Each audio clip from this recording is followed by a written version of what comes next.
Hello, I'm Richard Ridge for BroadwayWorld. Mary Beth Peil burst onto the Broadway stage from the opera world and received her first Tony nomination for playing Mrs. Anna opposite the iconic Yul Brynner in his final run of The King and I. And now she's been nominated for her second Tony Award for her heartfelt performance as the Dowager in the hit musical Anastasia. And I caught up with Mary Beth here at the legendary Sardi's just days before Tony's big night.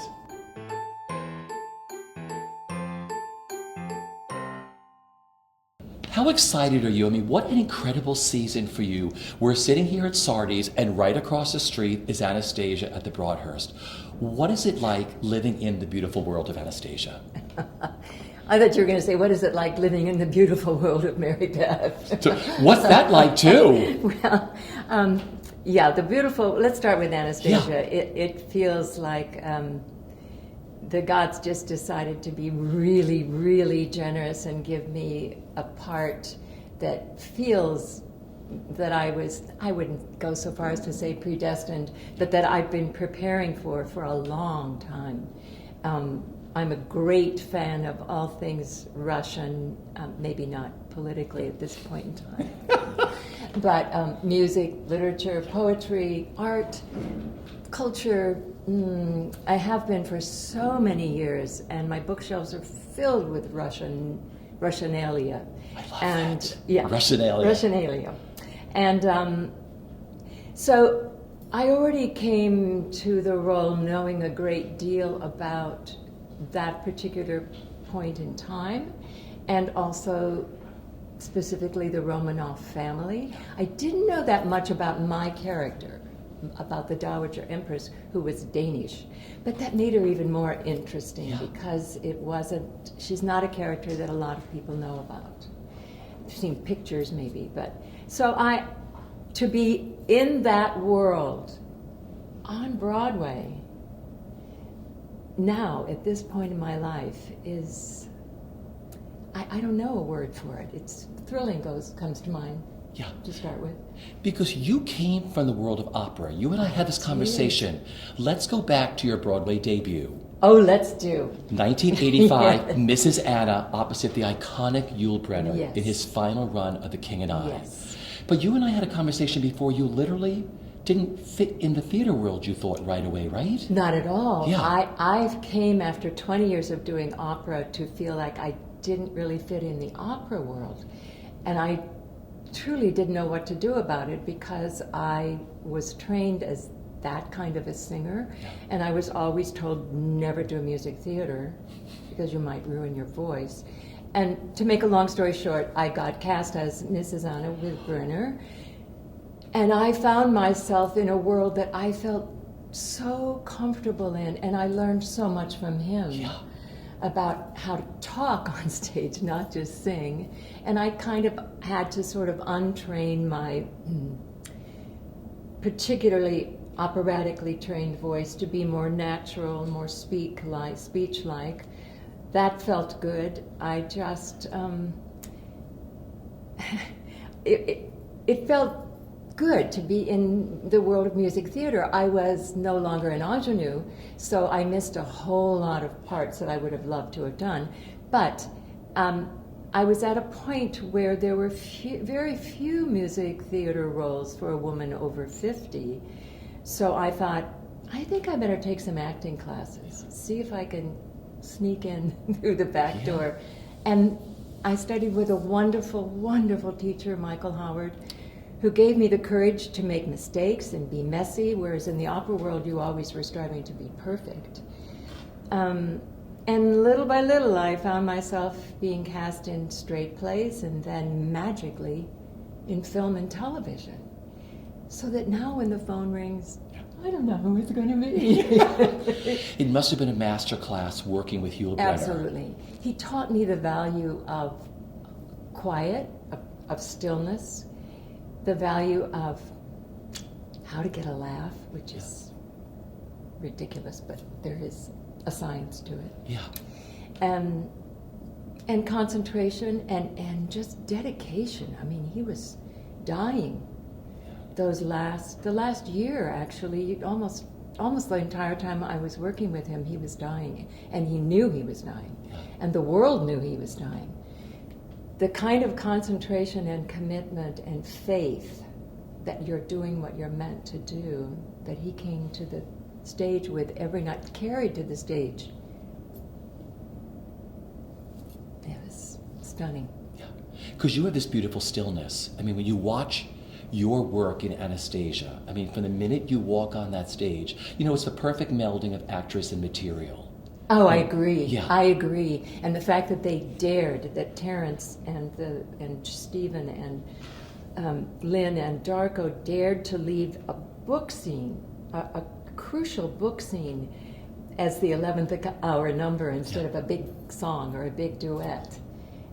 It's stunning and thrilling to be able to do every night with Christy. Let's talk about that 11 o'clock number, Close the Door, Oh, that you do. Talk about your number that you do. Yes. I mean, golly, it's a private moment, really, in a very, not a ooh, look at me kind of private moment. It's a real introspective, willing to show the dark, ugly, dead, angry corners, and still the hope and the love. And it's said so beautifully, I don't have to really do anything. The words and the music are so beautifully married. They just carry you. And in that respect, it feels very familiar in an operatic sense. yeah. Not from the singing standpoint, but as far as the character, the music, the lyrics, all being of one piece. Yeah. Well, this is your second so well-deserved Tony nomination. Can I tell you about the first time? Yeah, I was going to ask you, talk about the first time. It was How different. terrifying. It was terrifying. I didn't know anybody. I wasn't even really sure what a Tony was. I mean, I knew everybody was making a big deal about it, but I wasn't really sure what it was. I walked into that room in the theater, and I saw people greeting each other, hugging each other, wishing each other good luck, and crossing their fingers. And it was such an exciting room, and I felt like an interloper. I didn't know anybody. Nobody knew me. I felt like I should just sort of... And I thought to myself, if I ever have the good fortune to be back in this seat as a Tony nominee, I want to know that I've earned it, that people are rooting for me, that I love people, that I'm rooting for people, and that basically that I belong here, that I'm part of this wonderful family. Yeah. And so, I guess I must have wished really hard, because 32 years later, here I am, and that's the way I feel. I feel supported, respected, loved, acknowledged, and rooted for. Yeah. I don't need anything more than that.